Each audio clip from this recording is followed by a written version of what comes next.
Update terbaru dari peristiwa persekusi agama di Unpam, di Victor ya, di Pamulang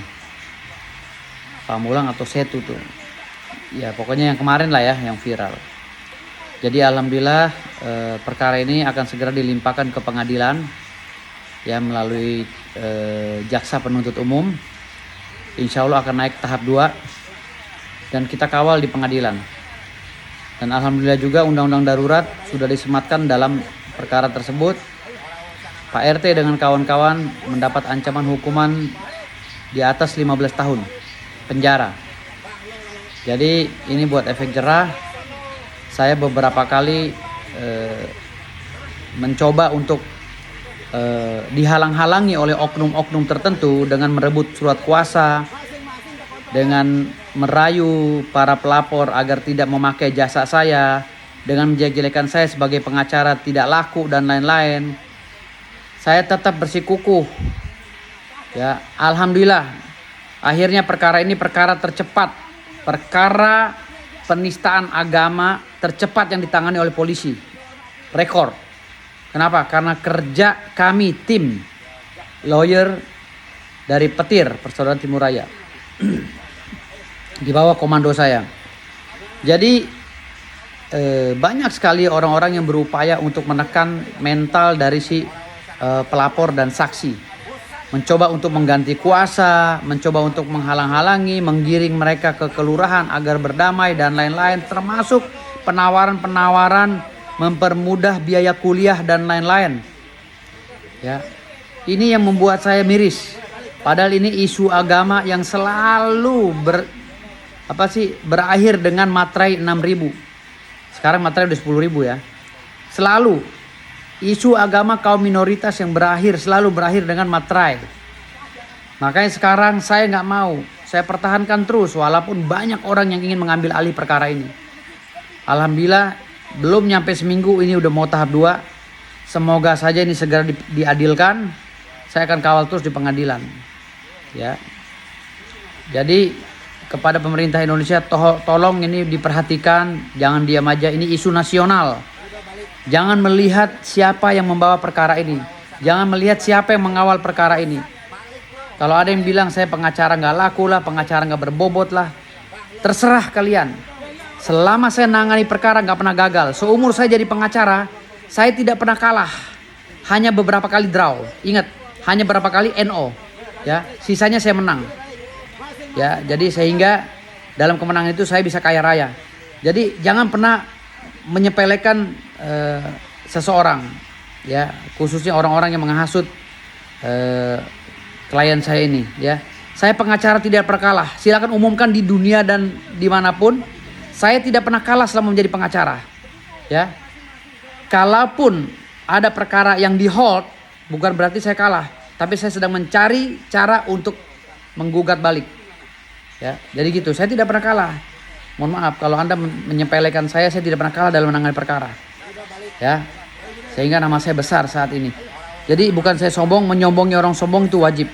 Ya, karena orang itu udah memfitnah saya. Terima kasih. Saya akan buktikan.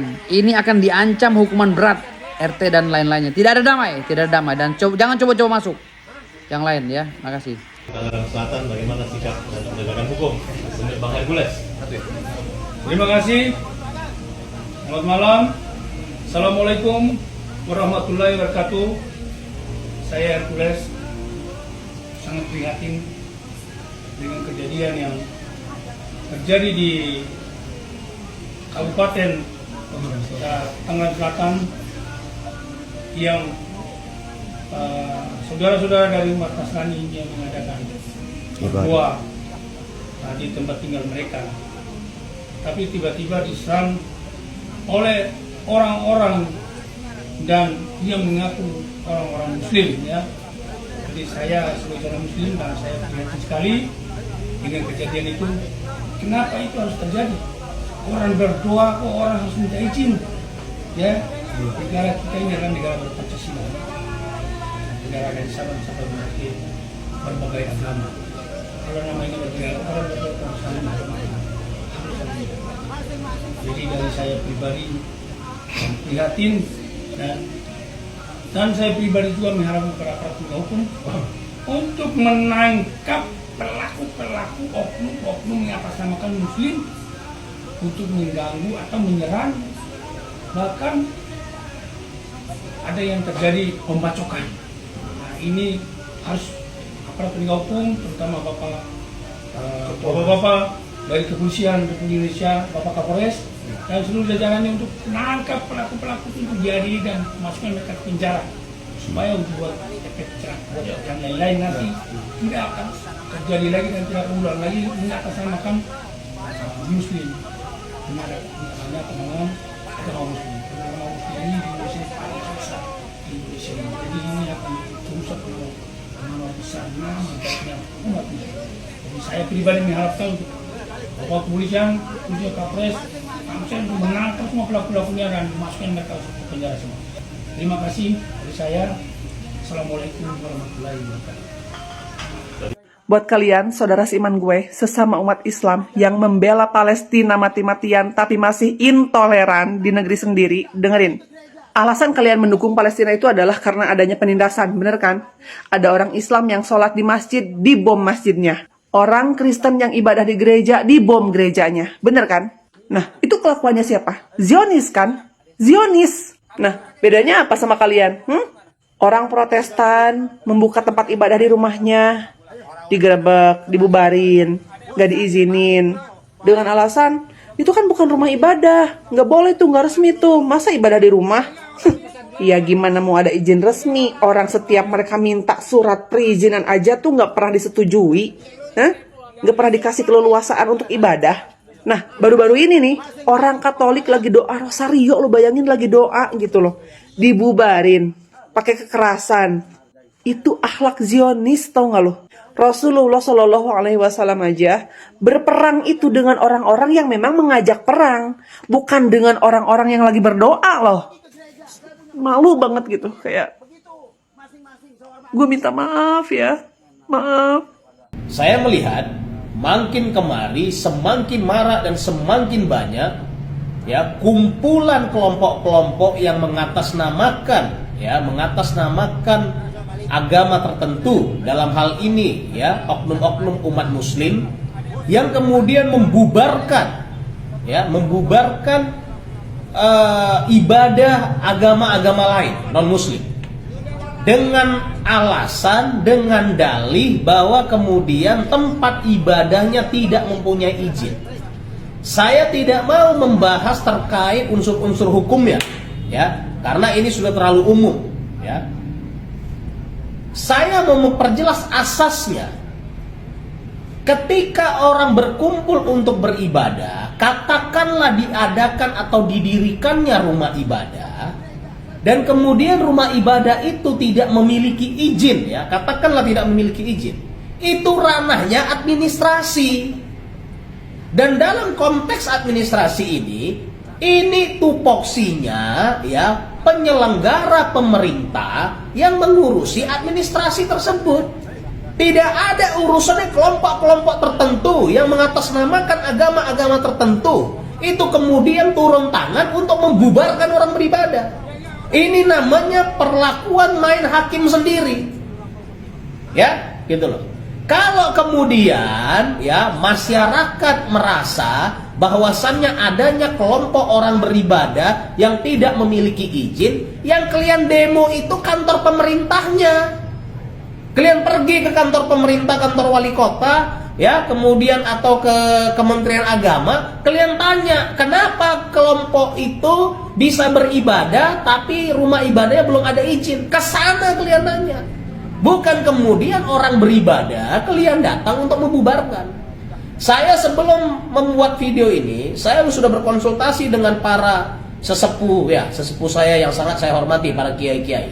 Tidak ada satupun dari kiai-kiai yang saya datangi menyatakan bahwasannya umat Islam itu tidak memperbolehkan umat lain untuk beribadah. Nggak ada itu. Ya, saya mohon maaf saya katakan, mungkin banyak sebelum saya buat video ini banyak teman-teman yang bilang, "Bang, kalau bisa jangan bang." Nggak, saya harus bicara. Ya, karena saya lihat ini udah terlalu di luar koridor. Bagi umat-umat Kristiani, yang kemudian ibadahnya itu dibubarkan, laporkan secara tindak pidana. Jangan lagi pakai pasal 156A penistaan agama. Gunakan pasal 170. Ya, karena itu sudah tindakan penggunaan kekerasan secara bersama-sama. Gunakan 170, laporkan tindak pidana. Masalah tempat ibadah itu ada izinnya atau tidak ada izinnya bukan urusan kalian. Itu urusan pemerintah. Kalau masyarakat tidak peduli, kalau masyarakat tidak senang dengan adanya itu, laporkan ke pemerintah. Biar pemerintah kemudian yang mengambil tindakan. Apakah kemudian tempat ibadah yang belum ada izinnya itu disegel atau apa? Ya, kita berpikir realistis. Orang mau beribadah itu berniat baik. Gak ada dia melakukan tindakan kejahatan di rumah ibadah itu. Ya, pihak pemerintah, saya mendorong keras pihak pemerintah untuk bisa mengambil langkah tegas. Tidak ada kemudian menggunakan narasi-narasi mayoritas, lalu kemudian bisa sesuka-sukanya untuk main hakim sendiri, bisa sesuka-sukanya untuk kemudian melanggar hukum. Ini negara hukum. Ya, saya sangat konsen tentang hal ini, terutama yang terjadi di Kota Binjai, Sumatera Utara, daerah tempat saya lahir. Ya, saya sangat konsen. Wali Kota Binjai, kalau Anda tidak bisa menuntaskan masalah ini, turun dari jabatan Anda. Ya, saya selalu katakan, jabatan administrasi suatu daerah itu nggak perlu ada wali kota, nggak perlu ada bupati, itu jalan. Terbukti hari ini begitu banyak daerah yang tidak ada kemudian kepala daerahnya, diisi oleh pejabat sementara, pemerintahannya jalan. Lalu apa gunanya pemerintah kepala daerah di situ? Apa gunanya wali kota? Apa gunanya bupati? Apa gunanya gubernur? Gunanya adalah mengambil kebijakan untuk melindungi masyarakatmu. Ya, ketika ada kelompok-kelompok yang mengatasnamakan agama-agama tertentu, membubarkan umat-umat Kristiani beribadah, kerahkan aparat perangkat daerah untuk apa? Membubarkan itu. Karena itu sama seperti demo yang tidak ada izinnya. Aparat penegak hukum, pemerintah berhak untuk membubarkan itu. Dan satu lagi saya katakan, agar Majelis Ulama Indonesia bertindak. Kenapa? Karena ulah oknum-oknum yang mengatasnamakan umat muslim itu mencoreng citra umat muslim sendiri. Itu mencoreng citra Islam sendiri. Ya, saya adalah orang yang sangat-sangat dekat dengan beberapa tokoh-tokoh agama Islam, dengan beberapa tokoh-tokoh ulama, dan saya sangat cinta terhadap agama Islam dan saya sangat menghormati ya para ulama-ulama. Tapi ini tidak bisa kita biarkan, karena semakin kemari saya melihat polarisasi yang kira-kira dibentuk. Harus kita hentikan, karena apa? Indonesia adalah negara hukum. Enak aja kamu menghargai saya, kamu itu. Saya menghargai kamu semua. Tapi kamunya mana? Pelajaran apa kamu? Katanya mahasiswa. Apaan kamu? Kamu punya gereja, pergi ke gereja. Saya punya masjid, pergi ke masjid. Begitu, masing-masing sehormati. Enak kali kamu pada. Ya dah kamu. Lu ngontrak. Ini di mana? Lu ngontrak enggak? Pulang. Ngontraknya di mana? Adik saya. Kamu Mana? ngontraknya di mana? Ya? Kamu ngontraknya di mana? Nah, sudah balik. Balik udah ya. Balik. Udah balik. Ayo. Orang urusan sama adek udah balik. Balik. Buset, balik lo. Balik. Udah pulang. Udah balik. Pulang. Bang, lo kalau itu Ya iya, udah lo bisa grab sono. Ini jalan. Hah? Udah. Iya lo Pulang ya. disuruh balik. Balik. Balik. Masing-masing ke kontrakan. Ya enggak ngontrak itu, enggak pulang aja. Bentar ya, buka dulu ya.